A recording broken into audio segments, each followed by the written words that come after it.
لیلۃ القدر کی فضیلت۔ لیلۃ القدر کی فضیلت اس طرح ہے کہ نبی کریم صلی اللہ علیہ وسلم کے پاس بنی اسرائیل میں سے ایک شخص کا ذکر ہوا کہ جس کی عمر 1000 سال تھی، اور دن میں وہ جہاد کرتا تھا، رات کو وہ قیام کرتا تھا، اور جہاد کرتے ہوئے وہ روزہ رکھتا تھا۔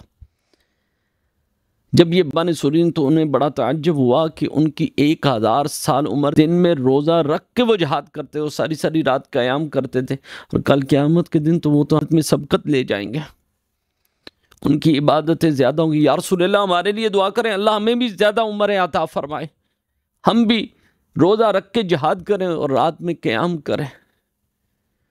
عمر دی ہی ضرور ہے، لیکن عمل میں اجر و ثواب زیادہ رکھا ہے۔ اللہ نے پھر یہ پوری سورت قدر نازل فرمائی، اِنَّا أَنزَلْنَاهُ فِي لَيْلَةِ الْقَدْرِ وَمَا أَدْرَاكَ مَا لَيْلَةُ الْقَدْرِ لَيْلَةُ الْقَدْرِ خَيْرٌ مِّنْ أَلْفِ شَهْرٍ۔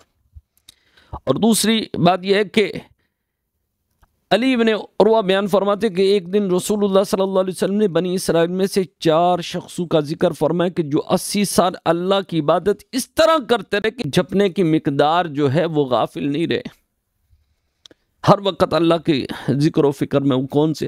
حضرت ایوب علیہ السلام، حضرت زکریا علیہ السلام، حضرت حزقیل ابن العجوز، اور حضرت یوشع بن نوح علیہ السلام۔ رسول اللہ صلی اللہ علیہ وسلم نے جب صحابہ کو بتایا نا تو صحابہ بڑے تعجب میں چلے گئے، عرض کی یا رسول اللہ صلی اللہ علیہ وسلم، وہ بنی اسرائیل کے جو 80 سال آنکھ جھپکنے جتنی بھی مقدار جو ہے اللہ کے ذکر سے غافل نہیں رہے، ہماری تو عمریں بڑی کم ہیں۔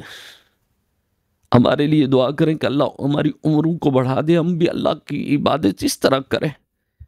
تو جبریل آیا آ کر عرض کی یا رسول اللہ صلی اللہ علیہ وسلم، بے شک انہوں نے اتنی عبادتیں ضرور کی ہیں، لیکن اللہ آپ کی امت کو ایک رات ایسی عطا فرما دے گا کہ ان کی ساری عبادت ایک طرف، آپ کی امت کی وہ رات وہ کون سی ہے؟ وہ لیلۃ القدر ہے، اور وہ آخری طاق راتوں میں اس کو تلاش کیا جائے۔ بھی شخص پا لیتا ہے، اللہ اسے 1000 مہینوں کی راتوں سے افضل اجر و ثواب عطا فرماتا ہے، 1000 مہینوں کی راتوں سے افضل اجر و ثواب عطا فرماتا ہے۔ تو کوشش کریں کہ جو طاق راتیں نا آخری، ٹھیک ہے، 21 ہے، 23 ہے، 25 ہے، 27 ہے، 29 ہے، تو اس رات کو ساری ساری رات جاگ کر اللہ کی عبادت کریں، اللہ کو راضی کریں۔ ہو سکتا ہے کہ آپ کے مقدر میں وہ رات لکھی جائے اور اللہ آپ کو بھی